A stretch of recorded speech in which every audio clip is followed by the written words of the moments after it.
beneficiary of this regime of specialists ought to be the happiest of mortals, or so we are expected to believe. The fact is, however, that this is probably the most unhappy average citizen in the history of the world. Wendell Berry, The Unsettling of America.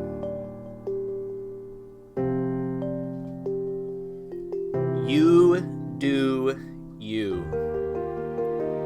You live in an age of self-obsession. You're supposed to find a way to be the most true to yourself, and that's how you will finally find fulfillment. Expressing your individuality is where you find power, peace, and ultimately purpose. Social media provides the megaphone to proclaim to the world something about who you are. It becomes the way that you signal to everyone else the nature of your soul, of your being, as you have determined it to be. The banality of your life is meaningful because it's you, and you are of the utmost importance. Narcissism leads to autonomy as the prime ideal. You expressing yourself requires that you break free from anything that holds you back. You can't stay in the backward hometown, the fundamentalist church, the unsupportive family. They all hold the real you back. Your anxiety and depression are said to be a result of that constant pressure to conform by the society around you. You have to find a way to live that is most true to you. Complete autonomy becomes the goal, to free oneself from anything that stands in the way of absolute self-expression.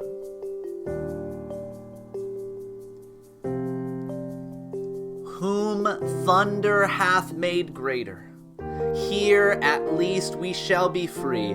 The Almighty has not built, here for his envy will not drive us hence. Here we may reign secure, and in my choice, to reign is worth ambition, though in hell.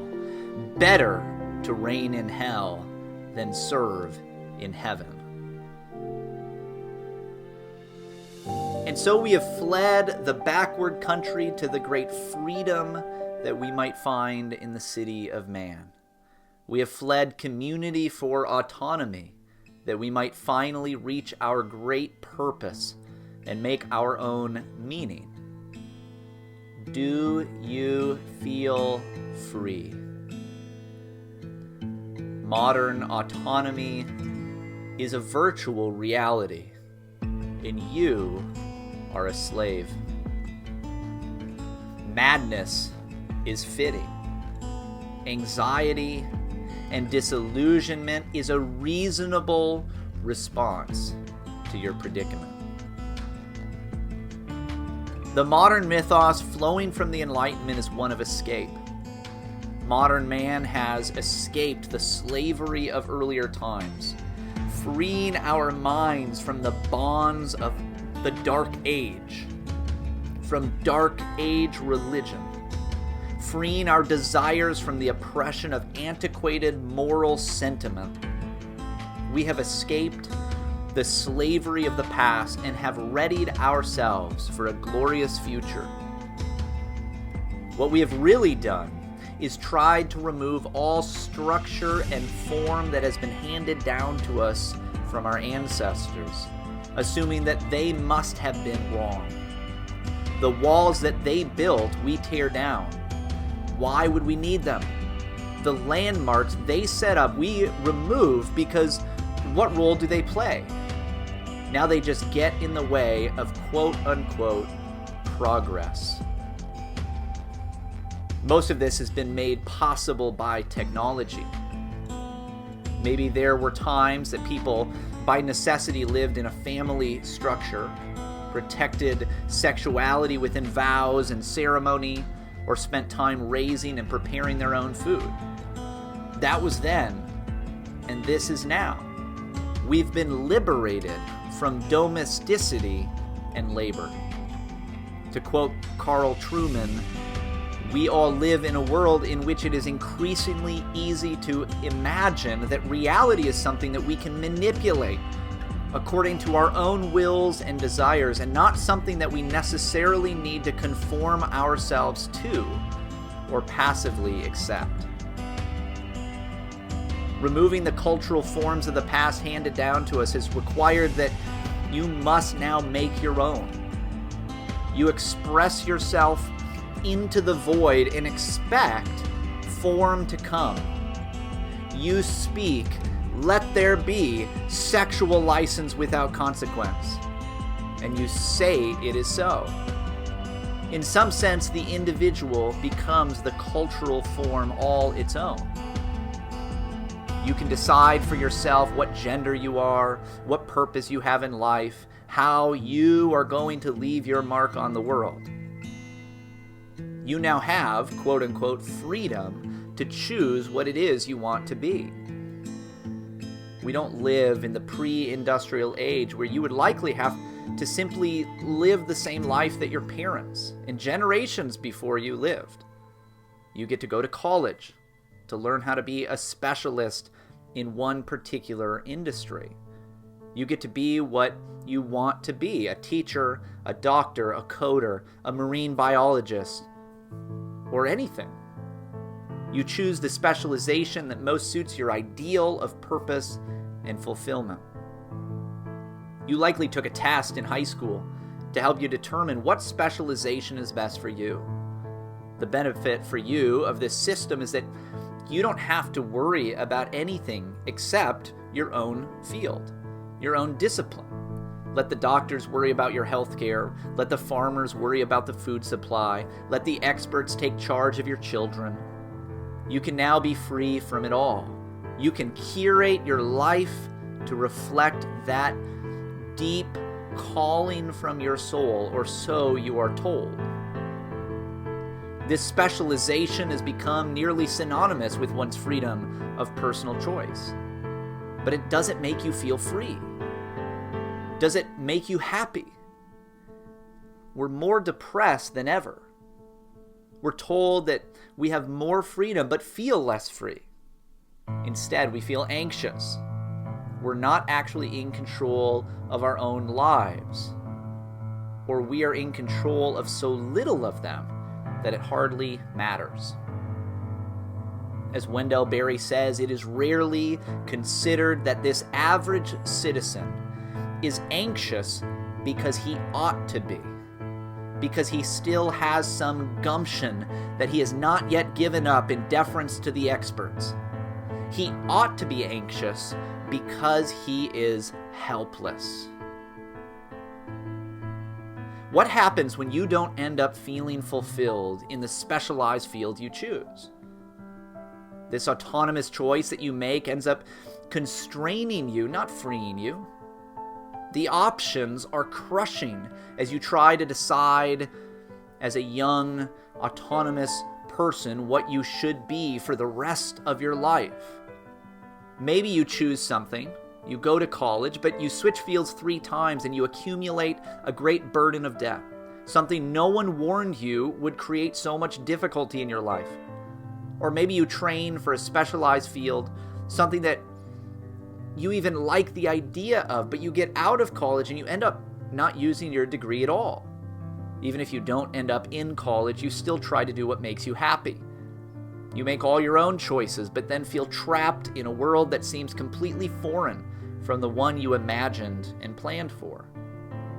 The ideal you had in mind didn't emerge from the void. You're living in a Rousseauian fantasy.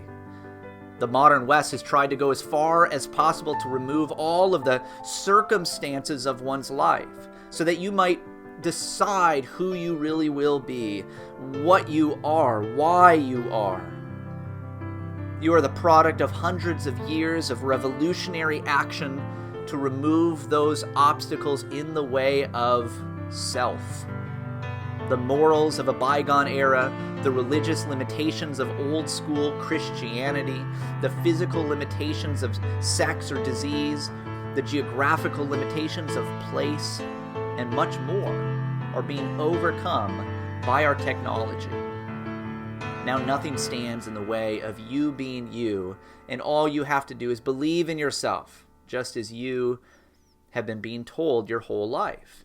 You're supposed to be happy ever after. You only have to look inside yourself to really know that. Rousseau looked inside himself, and we ended up with the French Revolution. What awaits inside of you? Do not move the ancient landmark that your fathers have set.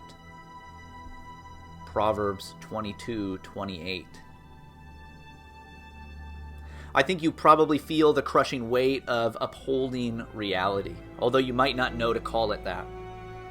You're told that you are free, but you're anxious. You're anxious because you really should be anxious.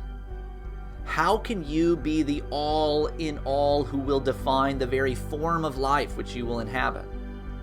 How could you be the sole decider of why everything is, why you are? How can it be that you have to create your own belief systems and morality? It sounds freeing at first until you recognize the gargantuan nature of such a task. You have to navigate the whole of life, most of which is completely unknown to you. And you have to make decisions about the future all on the basis of your completely insignificant knowledge. The reality of it all must push heavily against your chest. The precarious nature of your situation is that at one and the same time, you're told to make your life what you want it to be, while also being completely bound to the choices that people around the world and long dead have and are making, totally independent of your input.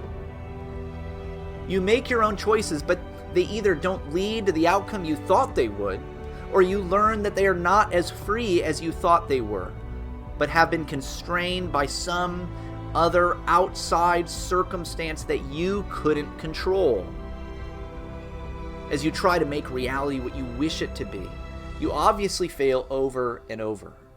But how can you fail if you are the creator of your own world?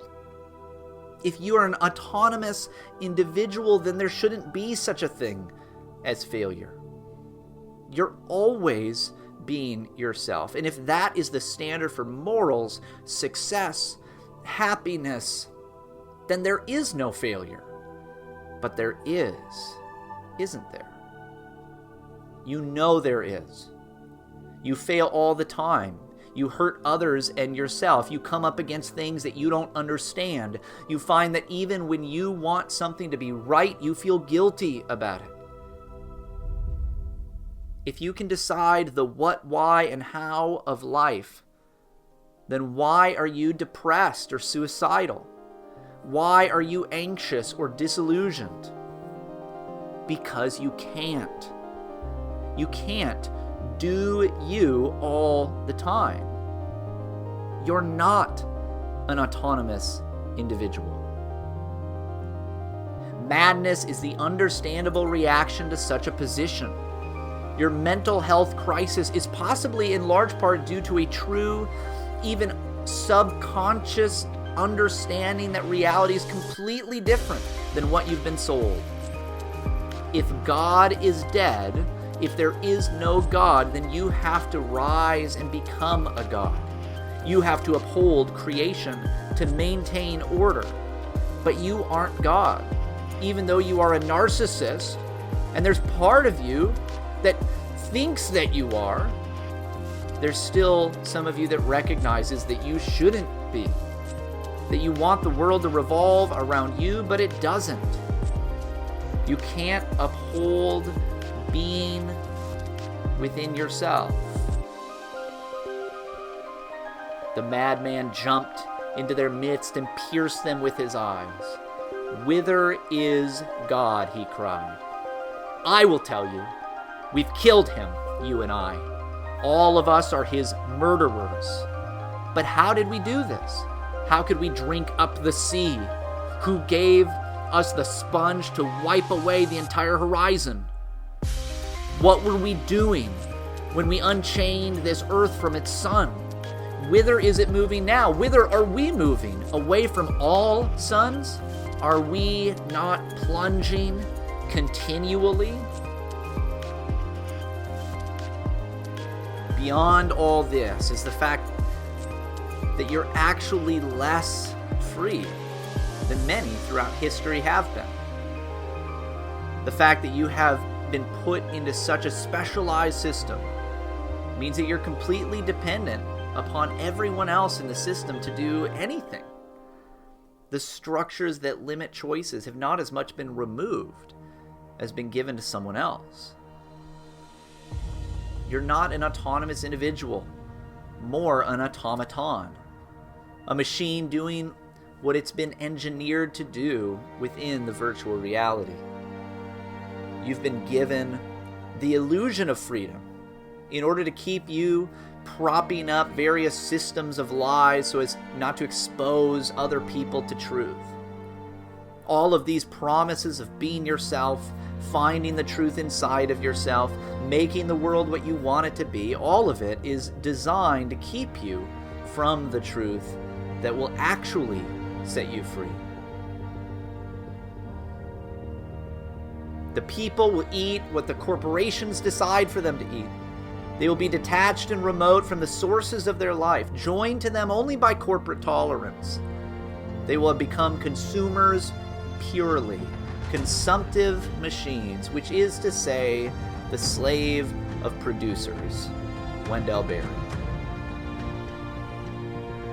You're told that you should have freedom to have sex with who or what you want, in the way that you want, and never feel shame for it.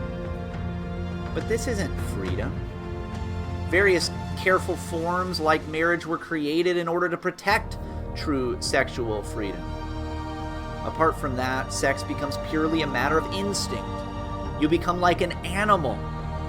This is one example of what St. Athanasius called the dehumanization of mankind.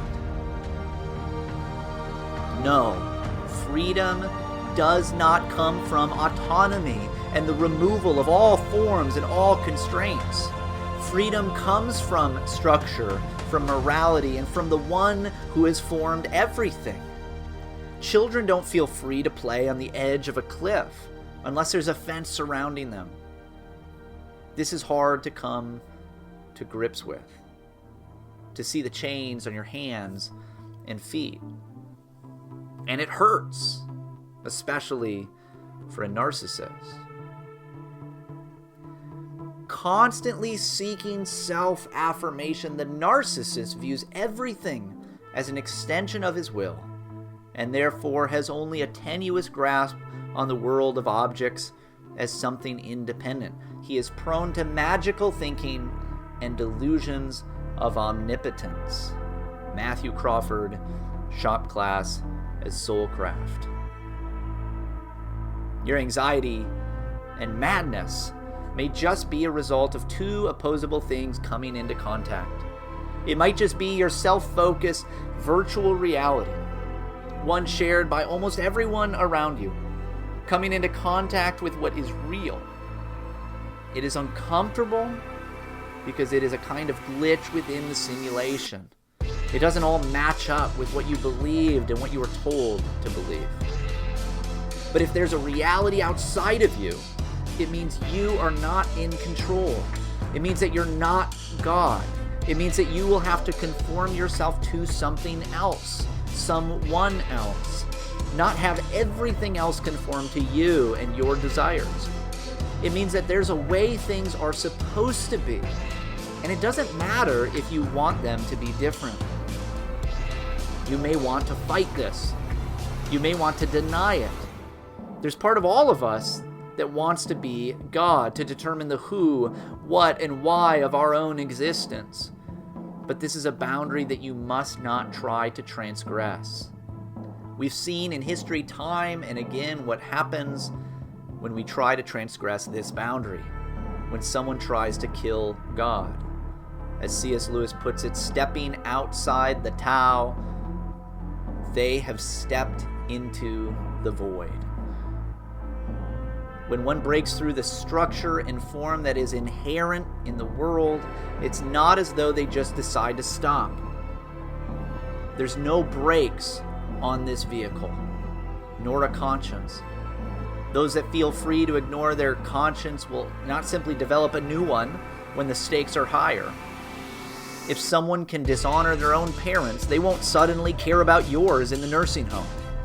If someone can sell baby parts for medical research, they won't be ashamed to do the same thing to you. Transgression begets transgression. Sin begets sin. In abolishing the structures and forms, the moral framework and community which have been designed into this world, we have in essence abolished man himself. Lewis again says the real objection is that if man chooses to treat himself as raw material he will be. Not raw material to be manipulated, as he fondly imagined, by himself, but by mere appetite, that is, mere nature, in the person of his dehumanized conditioners. Turning away from the way things have been structured in the world was one of the steps toward total self-obsession. It was to turn away from that which is outside of us and turn ever inward. But this didn't change reality. It was just a way to hide from it.